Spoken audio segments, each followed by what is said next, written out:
Okay, this is red blood cell production part 2. We just finished drawing out all the potential fates from a multipotent, uncommitted hematopoietic stem cell, all the way down to a red blood cell, platelets, a macrophage, neutrophils, eosinophils, basophils, and B and T lymphocytes. Okay, so now that we know their potential fates, let's go through and talk about each part through here. So the multipotent up here is an undifferentiated stem cell, and it's capable of giving rise to precursors or progenitors of any of the different blood cells.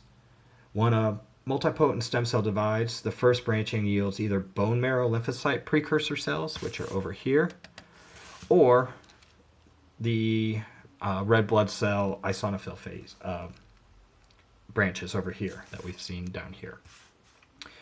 So one of the major functions of this is to produce red blood cells.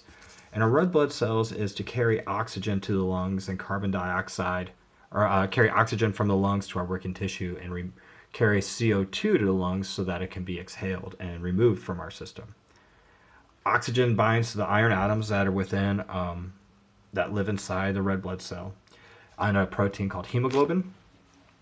Oxygen and carbon dioxide reversibly combine to that, and our average concentration of hemoglobin molecules is approximately 14 grams of hemoglobin per 100 milliliters of blood in women, and a bit more in men, 15.5 grams of hemoglobin per 100 mils of blood in men. So erythrocytes are a really good example of their structure function, because red blood cells have the shape of a biconcave disc, which kind of gives it like almost a donut shape, but it does allow this cell to be shaped or compressed a little bit, and it allows it to diffuse rapidly oxygen and carbon dioxide through the high surface to volume ratio. So red blood cells are produced in the bone marrow, specifically the red bone marrow.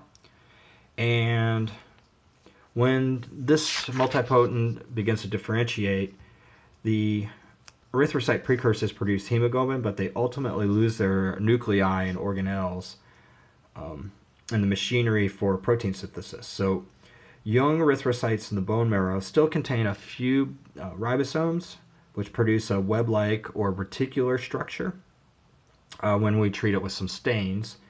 And this is where we get the name of the reticulocyte. So once the ribosomes are left, the reticular site, we finally get a differentiation into this red blood cell. So next, let's talk about some of the other things that we see in our blood. So we have leukocytes. These are all leukocytes down here, our neutrophils, eosinophils, basophils, and our lymphocytes over here, our B and T. So our neutrophils over here, they function, are phagocytes, and they're the most abundant of our leukocytes. Right here, they're found in the blood, but leave capillaries and enter tissues during inflammation. After the neutrophils engulf microbes such as bacteria and undergo phagocytosis, the bacteria are destroyed within the endocytotic vacuoles or proteases and removed from the system. Eosinophils are found in the blood and the mucosal surface. They fight off invasions by eukaryotic parasites. In some cases, eosinophils act by releasing toxic chemicals that kill parasites. In other cases, they use phagocytosis. Monocytes right over here, are phagocytes that circulate the blood for a short time, and they migrate into the other tissues and become tissue macrophages. Basophils, they secrete an anti-clotting factor called heparin. In our lab, we used heparin-coated capillaries so that the blood would not coagulate inside of our capillary while we spun it down to measure hematocrit. Basophils also secrete histamine, which attracts the infection-fighting cells to the area so that the immune system can work its magic. Over here we have lymphocytes, which are T and B. They protect against specific pathogens, including virus, bacteria, toxins. Some lymphocytes kill the pathogens directly, and others secrete antibodies into the circulation that bind to foreign molecules and then begin the process of destruction. I also talked about platelets over here.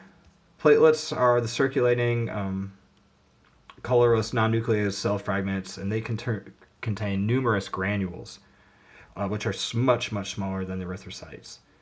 Platelets are produced when cytoplasmic portions of large bone marrow cells, termed megakaryocytes right here, pinch off and enter the circulation. Platelets are used, we see the function of platelets extensively when we look at the clotting reactions.